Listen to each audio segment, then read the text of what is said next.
पर वो भी कहता हो यही भजन न तामस देहा। बड़ा कठिन है। जून के महीने में बाहर आप व्यापार का कार्य कर सकते हो, माता आप लोग भोजन बना सकती हो, पर एसी में बैठ करके हाथ में माला लेकर के भजन नहीं कर सकते। ऐसे ही है ना। अब अंत बेला भगवान का नाम कहां से निकलेगा? बोले कोई बात नहीं, आप कथा नहीं सुन सकते, आप कीर्तन नहीं कर सकते, तो भी तीसरा उपाय क्या? बोले स्मर्तव्यश्चेच्छता भयम। आप बच्चों से कहिए बिहारी जी के मेरे बिहारी जी का प्रतिबिंब फोटो मेरे बेड के सामने लगा दो, पड़े पड़े सामने देखते रहो। देखने से यो है गोविंद आपको भव सागर से तार देगा, क्योंकि वो दयालु है, दीनों का नाथ है, करुणा का सागर है, प्रेम का भंडार है, भक्त वत्सल है। इसलिए आप उनको देखते रहो, निहारते रहो। संसार को देखो, संसार में भगवान की कलाकृति देखो, ये भी एक भक्ति है। आप जो पुरुष सुंदर है, जो स्त्री सुंदर है, घर सुंदर है, कार सुंदर है, इसको जिसने बनाया वो कितना सुंदर होगा। तो संसार को देखने में पाप नहीं, उसमें भक्ति नजर आएगी। अपने नजरिया को बदल दो, आपका भाव बदल गया तो भगवान आपके हृदय में आ गया, सब पीड़ा मिट जाएगी। इसलिए परीक्षित चिंता मत करो कि तुम्हारे पास में 7 दिन है, खट्वांग के पास में तो केवल 1 मुहूर्त आयु थी। भारतवर्ष में आए, समाधि लगाई, भगवान मिल गए। देखो भगवान की जो कथा है प्रमाण मैं दे रहा हूं। देखो सुखदेव जी कह रहे हैं, ग्रहित चेता राजर्षे आख्यानम यद धीतवान। मेरे जैसा हर समाजी दुनिया में कोई नहीं। सगुण साकार को मैं नहीं मानता, मैं तो निर्गुण में केवल रमण करने वाला था, पर मेरे पिताजी के द्वारा भेजे हुए शिष्यों के द्वारा मैंने जब गोविंद के वो श्लोक सुने, बरहा पीडम नट बर बपू अहो बकियों स्तन काल कूटम, मेरा मन खिंचा चलाया और खिंच करके मेरा मन पिताजी की शरण में बैठ गया। 18,000 श्लोकों का अध्ययन किया।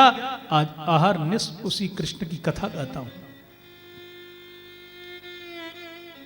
सुखदेव जी कह रहे हैं, मैं कभी सगुण साकार को नहीं मानता हूं, मैं केवल निर्गुण को मानने वाला, पर कृष्ण ने मेरे चित्त को चुरा लिया। ग्रहित चेता राजर से उन्होंने मेरे चित्त को चुरा करके अपने दिव्य गुणानुवाद में लगा दिया है। वो गोविंद की कथा है। एक बार यदि तुम्हारा मन लग गया, भगवान में तुम्हारी पीड़ा दूर, बिल्कुल भय न करिएगा। जब खट्वांग 1 मुहूर्त में तर सकता है, तुम 7 दिन में नहीं तरोगे? बिल्कुल निश्चिंत हो जाइए। आधी पीड़ा दूर कर दी सुखदेव स्वामी ने। देखो कभी कभी जब मरीज डॉक्टर के यहां जाता है तो कोई कोई ऐसे डॉक्टर होते हैं जो मरीज को पहले ही मार देते हैं। अरे राम राम बड़ी देरी कर दी, आओ तुम बचने वाले नहीं। तो जो धड़कन चल रही हो वो आधी पहले ही बंद हो जाती है। और कुछ कुछ जो वैद्य डॉक्टर होते हैं ऐसी मीठी वाणी बोलेंगे, ऐसी सुंदर मलहम लगाएंगे, चिंता न करिए, बस देखिए 1 टैबलेट मैंने दी, आप बिल्कुल ठीक हो जाओगे।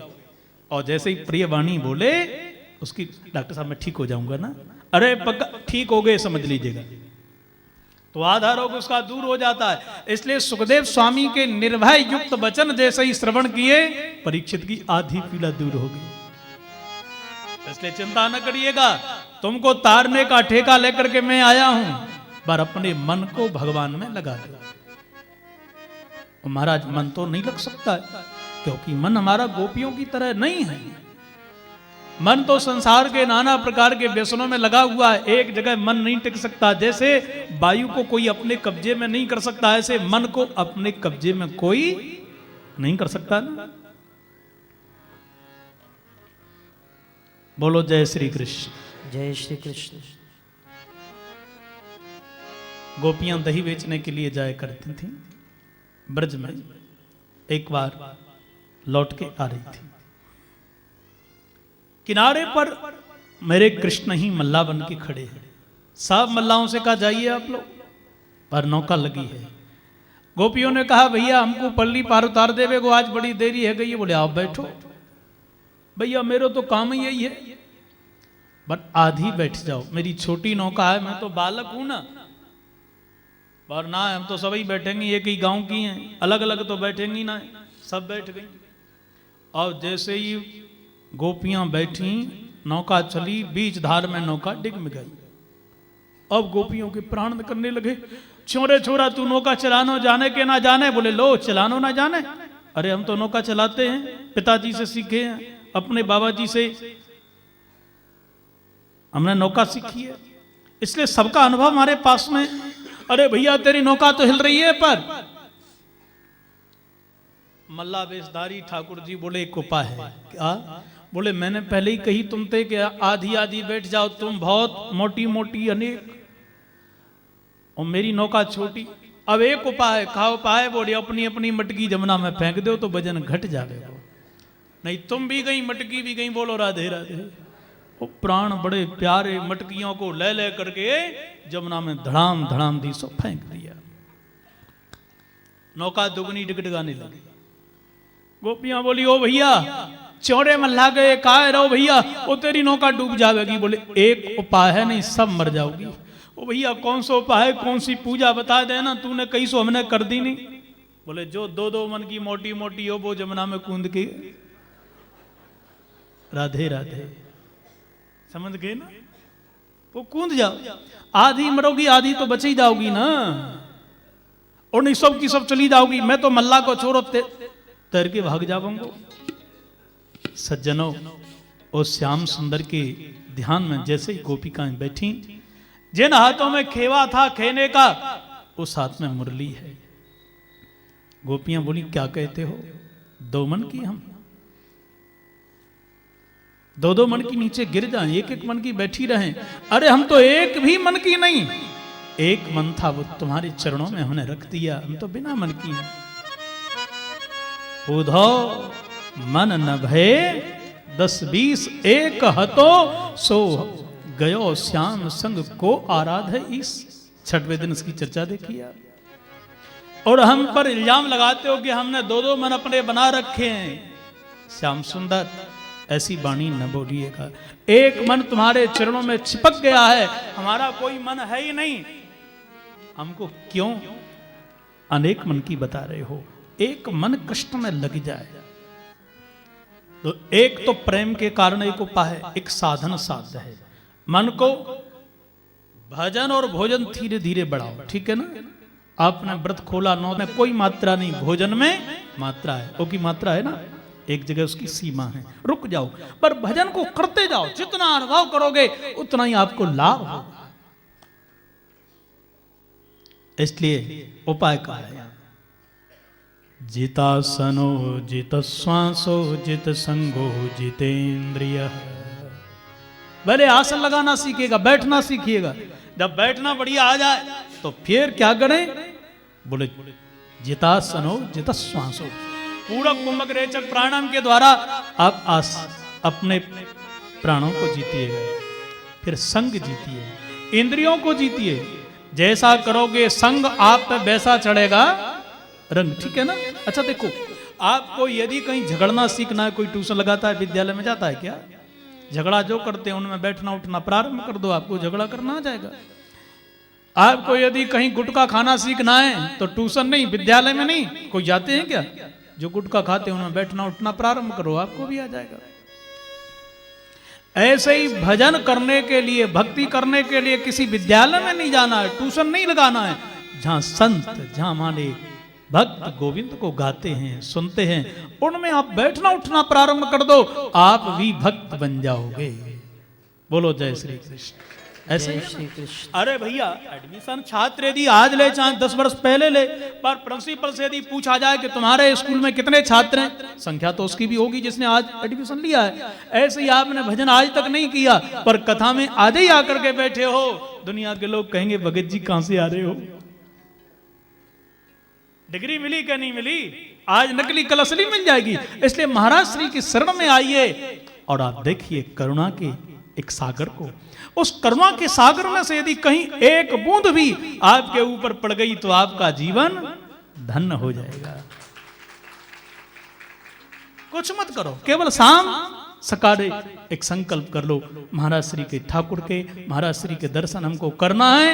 एक दिन उनकी कृपा दृष्टि पड़ ही जाएगी, आप भी वही बन जाओगे। इसलिए भारतवर्ष में देवता जन्म चाहते हैं, यहां आना चाहते हैं, वो प्रार्थना करते हैं। अच्छा, देवता यहां आना चाहते हैं तो देवताओं की पूजा हम क्यों करते हैं? देखो, मानव जीवन लोहा है, ठीक है ना, देव जीवन चांदी है, ठीक है ना। लोहा से चांदी बहुमूल्य है, लेकिन यदि लोहा से पारस का स्पर्श हो जाए तो सोना बन जाएगा। चांदी पहले कीमती थी, पर चांदी अब कीमत में कम हो गई और सोना आगे निकल गया। बोलो जय श्री कृष्ण। ऐसे समझिए आप, एक राजा ने धन लुटाया और प्रजा में कहा कि जिसको जो लेना हो वो लेकर के जाए। सबको बुलाया, आधे लोगों को चांदी दी, आधों को लोहा दिया, लेकर के बोले कि सब जाओ। राजा ने कहा एक काम करिएगा, चांदी वाले चले जाओ पर लोहा वाले रुक जाओ। चांदी वाले चले गए, पर कुछ लोगों ने सोचा कि जरा इन लोहा वालों को क्यों रुकाया है, जरा देखा तो जाए, इसमें कोई ना कोई रहस्य की बात होगी। अब बेचारे चांदी वाले इधर उधर छिप गए, पर जैसे ही लोहा वाले सभी लोगों के लिए राजा ने बुलाया और अपने पास से पारसमणि निकाली, और जिनके पास लोहा था वो जैसे ही पारसमणि के लिए छुआया, सब के सब लोहा सोना हो गए। अब तो चांदी वाले रोने लगे, हाय हाय, अरे हमको भी यदि कहीं लोहा मिला होता तो सोना बन जाता। ऐसे ही सज्जनों, मानव जीवन एक लोहा है और देव जीवन एक चांदी है, लेकिन किसी संत पारसमणि का स्पर्श यदि कहीं लोहा रूपी मानव से हो जाए तो यह इंसान सोना बन जाता है। जो देवताओं के सामने गिड़गिड़ा रहे हैं, रो रहे हैं, पूजा कर रहे हैं, वो विचार करिए वही देवताओं के मालिक बन जाए फिर। अरे भाई, आज हमारा चपरासी हमको पानी पिलाता है, वो कदाचित यदि कहीं हमारा अधिकारी बन करके हमारे सामने खड़ा हो जाए तो हमको बुरा नहीं लगेगा क्या? कल तक हमारे सामने गिड़गिड़ाता था, हमारे से क्या क्या मांगता था, पर अब हमारे सामने हमारा स्वामी बन करके आ गया है तो बड़ा कष्ट होगा।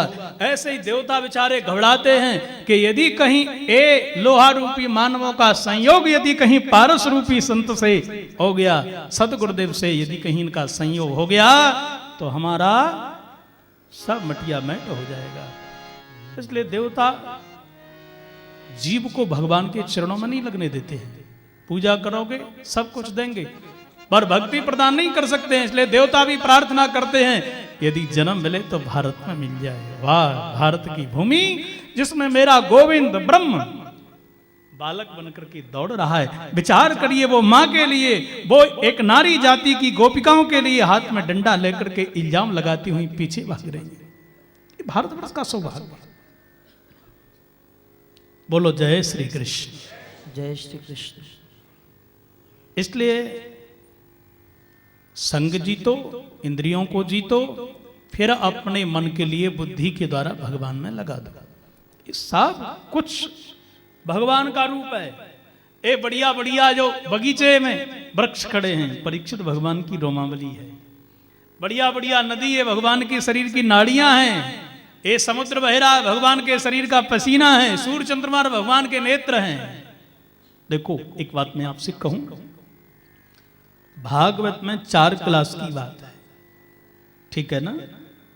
ज्ञान कांड, भक्ति कांड, कर्म कांड और वेदांत। एक शिक्षक अनेक विद्यार्थी हैं। अब किस समय किस क्लास की बात बोली जा रही है? आप जिसके पुजारी हो उसको पकड़ लो, दूसरों का अनुभव करो। बोलो जय श्री कृष्ण। ऐसे यहां पर वेदांत की चर्चा है, त्याग की। राजा परीक्षित के लिए वैराग्य की ओर मोड़ा। काफी यहां पर सद्यो मुक्ति, क्रम मुक्ति, 2 प्रकार की मुक्ति बताई। तत्काल मुक्ति चाहिए तो आप इस प्रकार से ध्यान करिए। क्रम मुक्ति का तात्पर्य आप क्रमानुसार अन्य लोगों का भोग करते हुए फिर आप भगवत धाम को जाइएगा। राजा, अन्न चाहिए, अन्नपूर्णा की उपासना करो। सुंदर गायन विद्या, गंधर्वों की उपासना करो। आपके लिए धन चाहिए, लक्ष्मी जी की उपासना करो। और सब कुछ चाहिए तो केवल ठाकुर की उपासना करो।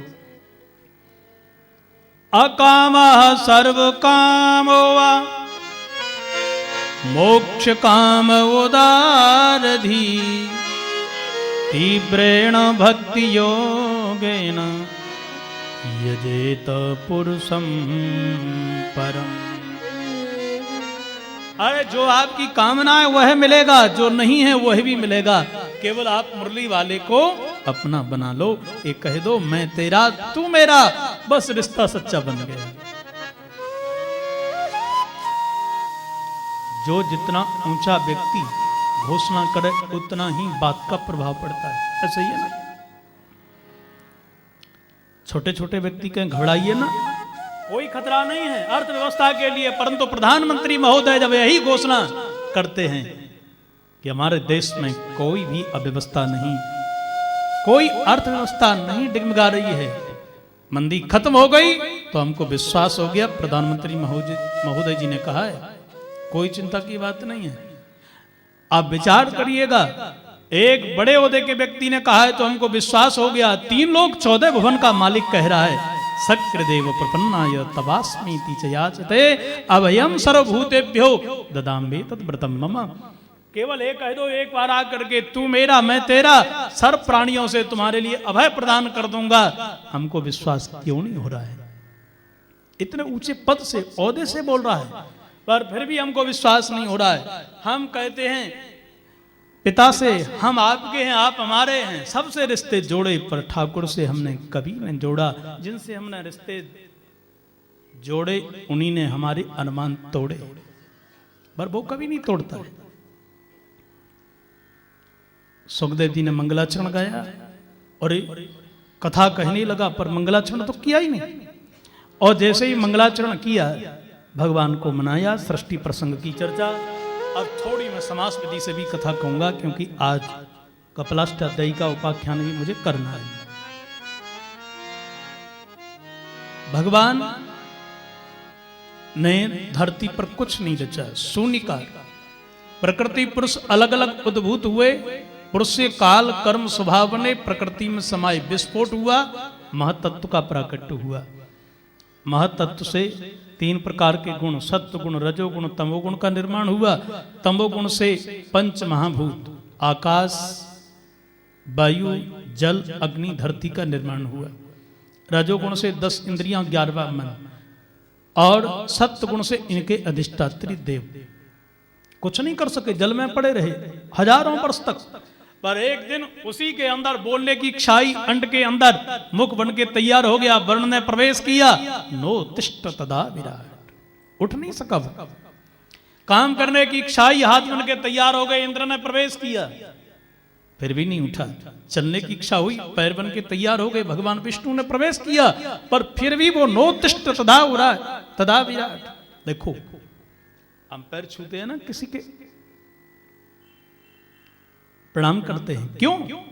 क्योंकि पैरों में भगवान नारायण का वास है। कोई इंसान को नहीं, ठाकुर को झुक रहा है। इसलिए नास्तिक भी यदि ये कहता है कि मैं भगवान को नहीं मानता, वो मानता है, क्योंकि झुक रहा है। किसी के सामने तो झुकेगा, तो वो ब्रह्म के लिए, नारायण के लिए झुक रहा है। संत पीठ पर हाथ रखते हैं, और भागवत में लिखा है, भगवान की छाती से, हृदय से धर्म का प्राकट्य हुआ और अधर्म का पीठ से प्राकट्य हुआ। इसलिए संत पीठ ठोक करके कहते हैं, तेरे अधर्म को, पाप को हम मिटाते हैं। कब? जब तू ठाकुर को झुक रहा है, तब ठाकुर को झुकोगे, तुम्हारे पाप, तुम्हारे अधर्म स्वतः ही मिट जाएंगे। बोलो जय श्री कृष्ण। इसलिए संपूर्ण अंग बना, देवताओं ने प्रवेश किया। मैं जिसकी चर्चा कर रहा था, निर्गुण निराकार ने जैसे ही उसमें प्रवेश किया, उसका नाम नारायण हो गया। नार कहते हैं जल के लिए, ऐन माने बास, ये नारायण भगवान हो गए। बोलिए नारायण भगवान की जय। नाभि से कमल निकला, ब्रह्मा जी का प्राकट्य हुआ, 4 दिशाओं में देखने के कारण 4 मुख बन के तैयार हो गए। ब्रह्मा जी परीक्षा करने के लिए नीचे गए, मैं कहां से जन्मा, कौन मेरा जन्मदाता। कई वर्षें व्यतीत हो गई, पर नहीं जान पाए, थक गए। आदि अंत को जासु न पावा, आदि अंत को जासु न पावा। आदि अंत को जासु न पावा। आदि अंत को जासु न पावा। मति अनुमान निगम जस गावा। मति अनुमान निगम जस गावा। कोई उसका आदि अंत नहीं पा सकता। ब्रह्मा जी थक गए, अंत में समाधि लगा के बैठे। दो अक्षर आए, स्पर्शे सुयत षोडशम एक विंशम। स्पर्श वर्णों में से ता और पा तब किया, तब ठाकुर जी आए। चतुश्लोकी भागवत यहां सुनाई, बड़ी सुंदर ये कथा है। भगवान ने ब्रह्मा जी से कहा, ब्रह्मा तेरा जन्मदाता मैं ही हूं। अहम वैवा समेवाग्रे नान्यद्यत् सत् सत् परम पश्चादहम यदि तच्च योग शिष्येत सोच में हूं। जब पहले शून्य था, कोई नहीं था, तब मैं था। दुनिया बनी इंसान के रूप में मैं ही था। प्रलय हो गया, योग शिष्येत सोच में हम, वो मैं ही बचा। शून्य इंसान है, एक मैं हूं। अहम एवा समेवाग्रे, मेरे सिवा दूसरा दुनिया में कोई नहीं है। एक मेरी सत्ता से शून्य की बहुत कीमत है। विचार करिए, आपको किसी ने चेक दिया, एक अंक लिख दिया, भैया आपके ऊपर बड़ा प्रसन्न हुआ, आपने बड़ा अच्छा काम किया, जितनी शून्य चाहो बढ़ाते जाओ। एक शून्य बढ़ाई कितने बन गए? 10 बन गए। शून्य ने आकर के कहा, देखा अकेले बैठे थे पर हमारे आने से 10 गुने हो गए कि नहीं हो गए? और शून्य अपने आप को कहने लगा, बारे हम देखो हम भी कुछ हैं। एक और बढ़ाया तो 100 हो गए। अब वो जो 2 झगड़े आपस में, एक आया तो 1000 और आया तो 10,000 लाख करोड़ अरबों खरबों। अब वो शून्य झगड़ने लगे। एक बोला, भैया आप झगड़ लो, हम चलते हैं। अब क्या बचा? कुछ बचा क्या? राम नाम एक अंक है, सब साधन है सूनो। राम गए हथ कछु नहीं लगे, राम रहे 10 दून।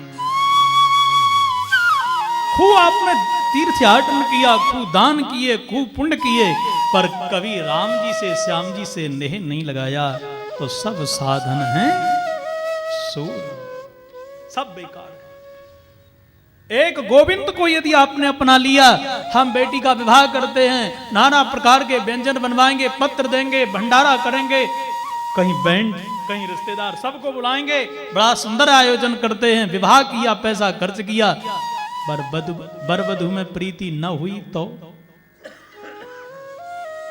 श्रम एव ही केवलम, हाथ में क्या लगा? परिश्रम। ऐसे ही वधू माने जीवात्मा, वर माने श्याम सुंदर है, हमारा पति है वो।